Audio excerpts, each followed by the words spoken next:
Dana, are we ready to begin? I'm ready to go. Hi, everybody. My name is Kier Griffiths. Thank you again for coming out. And my project is called Identity Design. So, to begin, I'm interested in contemporary notions of identity and identity design with a background in new media as well as marketing. The project that I'm doing, I find, is a place where those two fields overlap. And so that's mainly why I'm interested in pursuing identity design. The project itself is to develop and execute a series of identity design packages for five distinct subjects. Sorry about that. So first, I'll begin by explaining what identity design is. So it falls under the umbrella of brand, and I'm sure most of you know or have an idea at least of what brand is. But brand has changed its meaning and how we relate to it quite a bit over a few years. But here I've just sort of boiled it down to the qualities of a subject and how that audience experiences that subject. And so specifically with identity design, there's two main spheres that it encompasses. So there's on the first side there's visual language, and in identity design we call that design coordination, which is a restricted system of visual communication. In real terms, that is like things like typeface, colors, patterns, things like that. On the other side, we've got cultural associations. Those are signifiers. Those can be iconic images or imagery that are usually associated with subcultures, and they speak to a more personal relationship to that particular subject. And so, where those two overlap, we've got identity design. And I have it defined here as coordinated visual devices which collectively represent the image of a subject. And I'll go into what these three items are a little bit further. So first with brand, my approach to brand, again, I'm sure you've heard of both corporate branding and personal branding. Those are the two main ways that you'll hear brand in those contexts. And corporate branding is things like these. It mainly involves an organization, a company, sometimes a professional.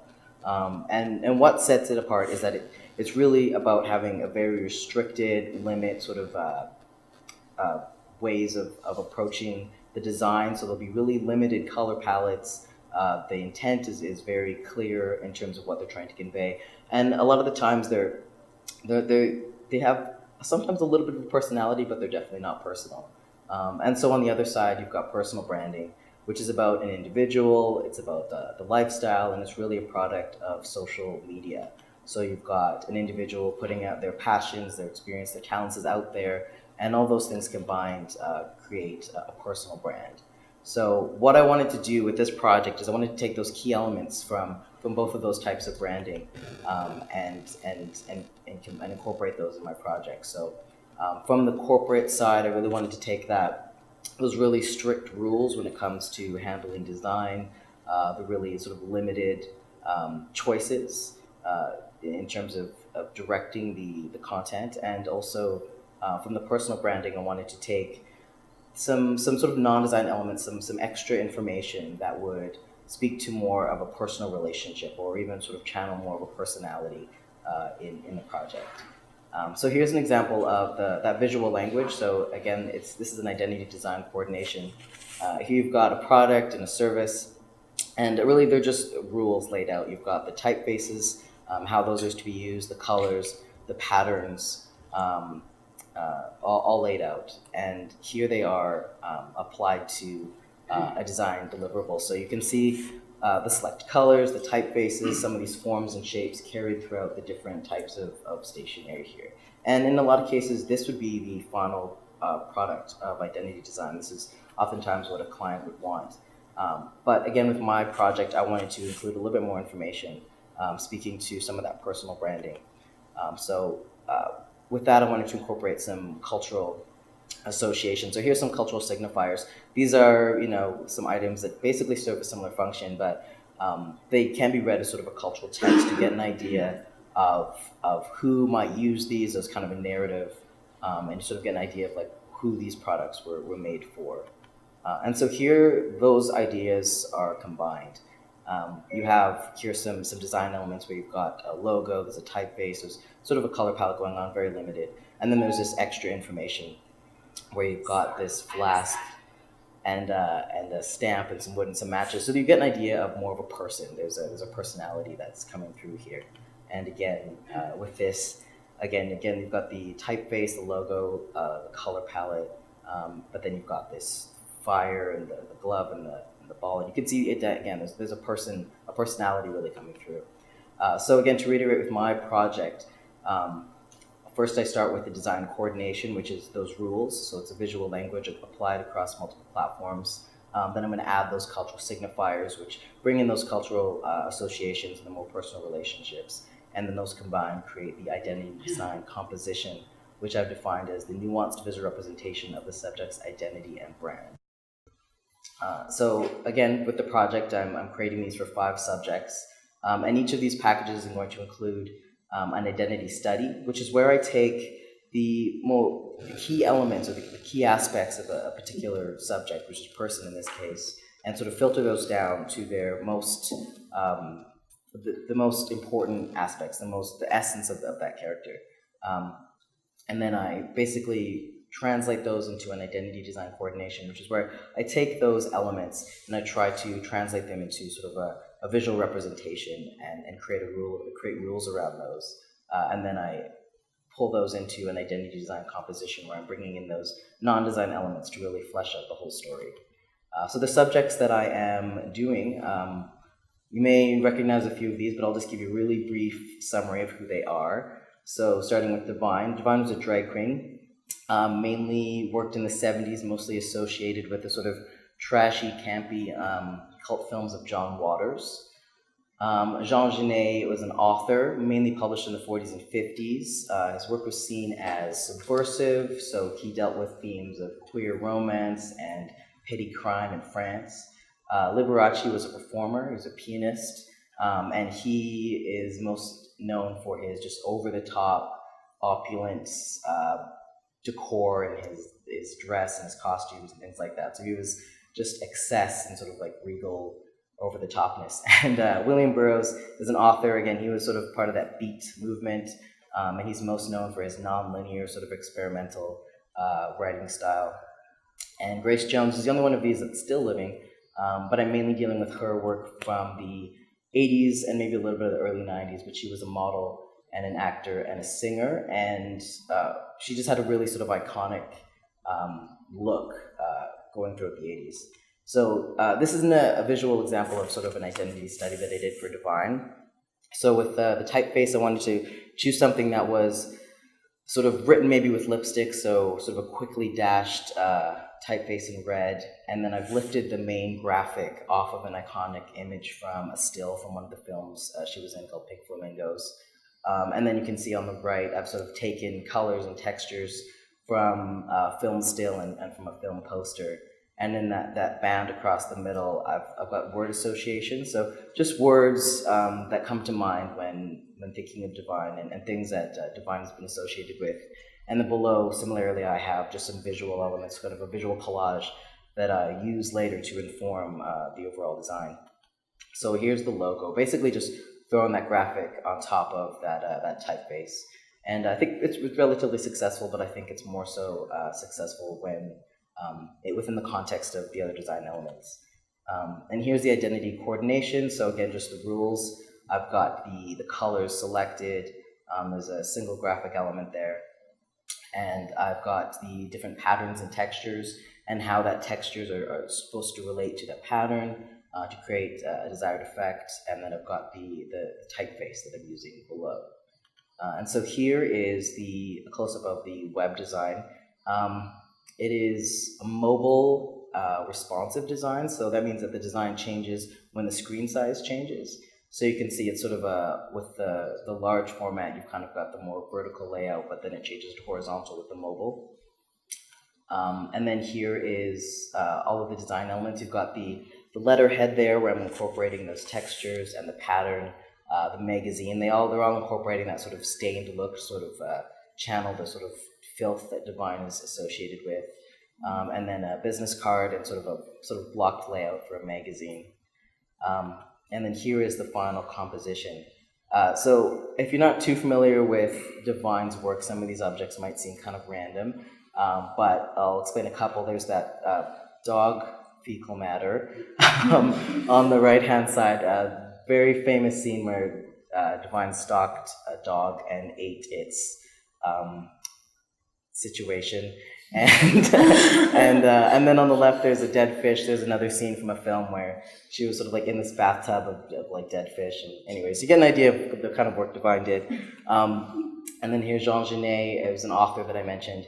So I wanted to deal with sort of the dualities of his personality. So on one side, I've got this really sort of delicate kind of script for a sort of more romantic side, and then the bold text to sort of speak to the sort of like hardened, sort of more, I guess, bold side.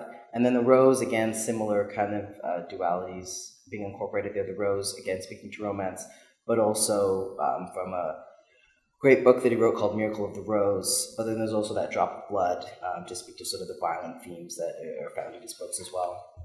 And then here's the rules. So again, just the colors, the way the logo interacts with other design elements, the graphic and how those effects are created, and then the typefaces along the bottom.